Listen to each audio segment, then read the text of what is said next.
जय श्री राधे कृष्ण। प्रिय भक्तों, आप सभी का जीवन मंगलमय हो और भगवान श्री कृष्ण आपके जीवन में सदैव खुशियों की बारिश कर दें और आपका जीवन सदा सर्वदा सुख समृद्धि और माता लक्ष्मी की कृपा से महकता रहे। चलिए शुरू करते हैं एक नए वीडियो को। मार्गशीर्ष का अध्याय 3 मैं आप लोगों के सामने लेकर आई हूँ, जिसमें सावित्री, कामदेव, रति, अग्नि, अग्निदेव, जल, वरुण देव, स्वाहा, वरुणानी और वायुदेव, वायवी देवी तथा मेदिनी के प्रकाट्य का वर्णन होगा। तो चलिए, जय श्री राधे कृष्णा लिख दीजिए कमेंट बॉक्स में और चैनल को सब्सक्राइब कर लीजिए। शुरू करते हैं एक नया अध्याय। सूत जी कहते हैं, सोनक जी, तत्पश्चात श्री कृष्ण की जिह्वा के अग्रभाग से शुद्ध स्फटिक के समान उज्ज्वल वर्णमाली एक मनोहारिणी देवी का प्रादुर्भाव हुआ, जो सफ़ेद साड़ी पहने हुए सब प्रकार के आभूषणों से विभूषित थी। हाथ में जप माला लिए थी। उन्हें सावित्री कहा गया है।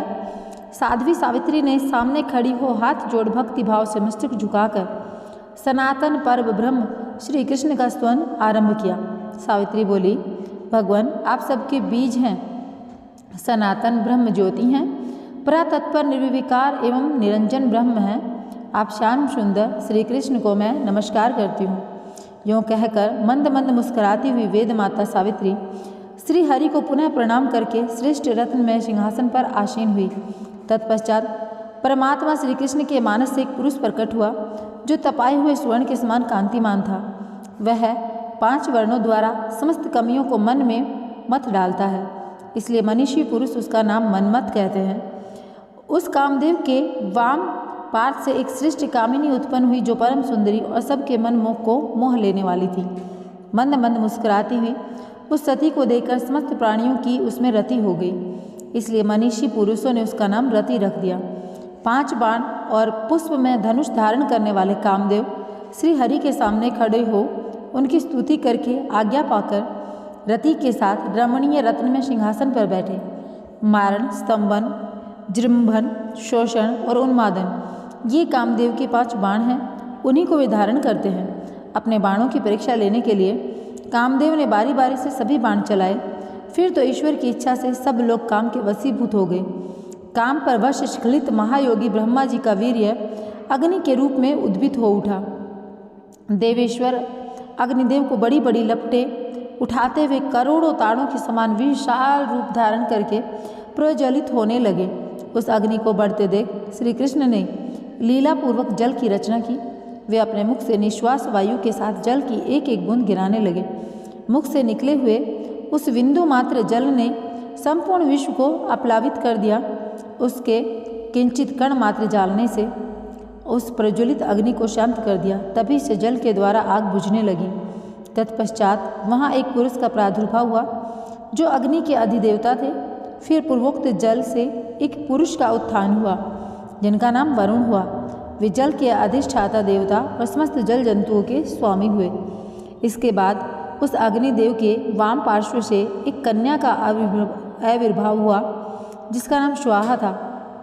मनीषी उसे अग्नि की पत्नी कहते हैं। जलेश्वर वरुण के वाम पार्श्व से एक कन्या प्रकट हुई, जो वरुण नानी के नाम से प्रसिद्ध है।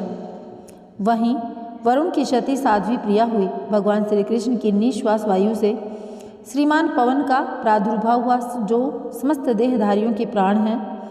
श्वास प्रश्वास के रूप में उनकी कला प्रकट हुई है। वायुदेव के वाम पार्श्व से एक कन्या प्रकट हुई, जो वायु पत्नी वायवी देवी कहलाई। श्री कृष्ण का जल शुक्र जल में गिरा। वह 1000 वर्ष के बाद एक अंडे के रूप में प्रकट हुआ। उसी से महान विराट पुरुष की उत्पत्ति हुई, जो संपूर्ण विश्व के आधार है। उन विराट पुरुष के एक एक रोम में, एक एक कूप में ब्रह्मांड की स्थिति है। वे स्थूल से भी स्थूलतम है। उनसे बड़ा दूसरा कोई नहीं है। वे परमात्मा कृष्ण के 16वें अंश हैं। उन्हीं को महाविष्णु जानना चाहिए। वे ही सबके सनातन आधार हैं। जैसे जल में कमल का पत्ता रहता है, उसी प्रकार वे महार्णव के जल में शयन करते हैं। उनके शयन करते समय कानों के मल से 2 दैत्य प्रकट हुए। वे दोनों जल से उठकर ब्रह्मा जी को मार डालने के लिए उद्यत हो गए। तब भगवान नारायण ने उन दोनों को अपने जगन देश में सुलाकर चक्र से काट डाला। उन दोनों के संपूर्ण मेद से सारी पृथ्वी निर्मित हुई। इसी से इसका नाम मेदिनी हुआ। उसी पर संपूर्ण विश्व की स्थिति है। उसकी अधिष्ठात्री देवी नाम वसुंधरा। तो यहाँ पर यह अध्याय समाप्त होता है। अब मैं आप लोगों को अगला जो अध्याय है वह सुनाने वाली हूँ। ब्रह्मा आदि कल्पों का परिचय, गोलोक में श्री कृष्ण नारायण के आदि के साथ रासमंडल में निवास, श्री कृष्ण वाम पार्श्व से श्री राधा का प्रादुर्भाव, राधा के रोमकूपों से गोपांगनाओं का प्रकट होना और श्री कृष्ण से गोपों का, गौओं का, बलिवर्दों का, हंसों का, श्वेत घोड़ों और सिंहों की उत्पत्ति, श्री कृष्ण द्वारा 5 रथों का निर्माण होगा तथा पार्षदों का प्राकट्य होगा, भैरव, ईशान और डाकिनी आदि की उत्पत्ति होगी। तो चलिए यह चतुर्थ अध्याय सुन लेते हैं। महर्षि शौनक के पूछने पर सूत जी कहते हैं, ब्राह्मण, मैंने सबसे पहले ब्रह्मकल्प के चरित्र का वर्णन किया। अब वाराह कल्प और पाद्य कल्प, इन दोनों का वर्णन करूँगा, सुनिए। मुने, बाह्य, वाराह और पाद्य, ये 3 प्रकार के कल्प हैं जो क्रमशः प्रकट होते हैं, जैसे सतयुग, त्रेता, द्वापर और कलयुग। ये चारों युग क्रम से कहे गए हैं। वैसे ही कल्प भी 3 हैं।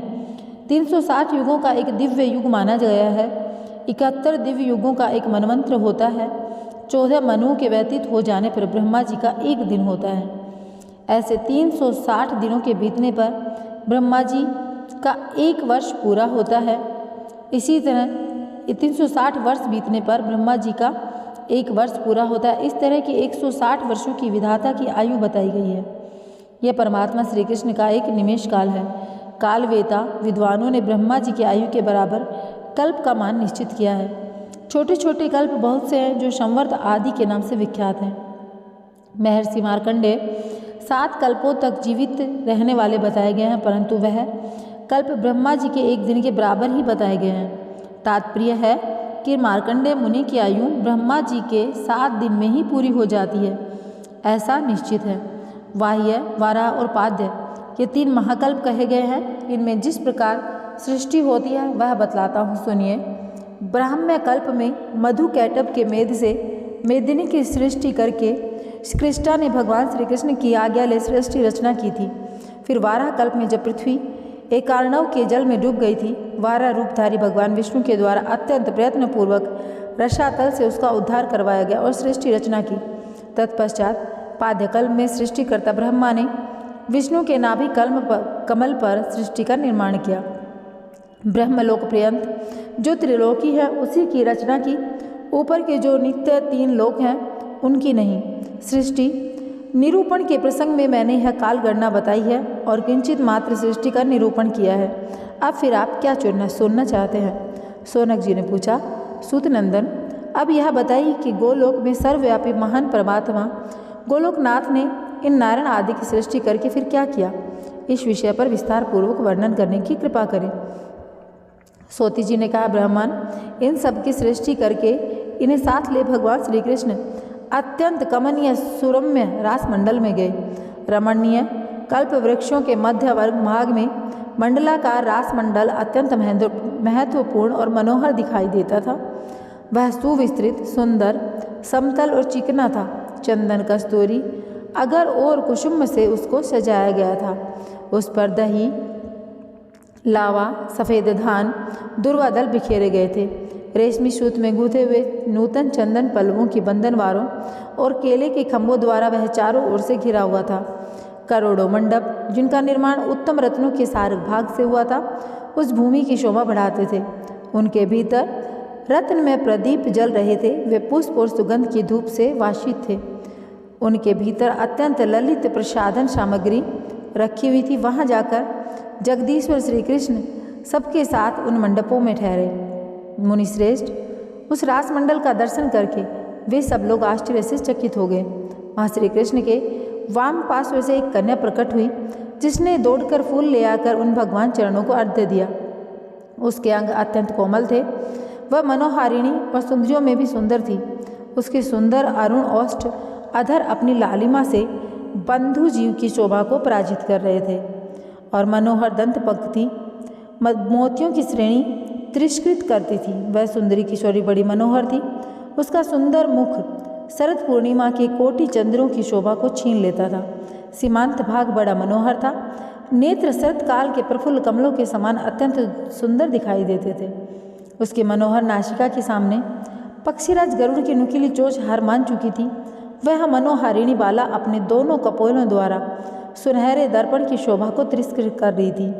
रत्नों के आभूषणों से विभूषित दोनों कान बड़े सुंदर लगते थे। सुंदर कपोलों में चंदन, अगरू, कस्तूरी, कुसुम और सिंदूर की बूंदों से पत्र रचना की गई थी, जिससे वह बड़ी मनोहर जान पड़ती थी। उसके संवारे हुए केशपाश मालती की माला से अलंकृत थे।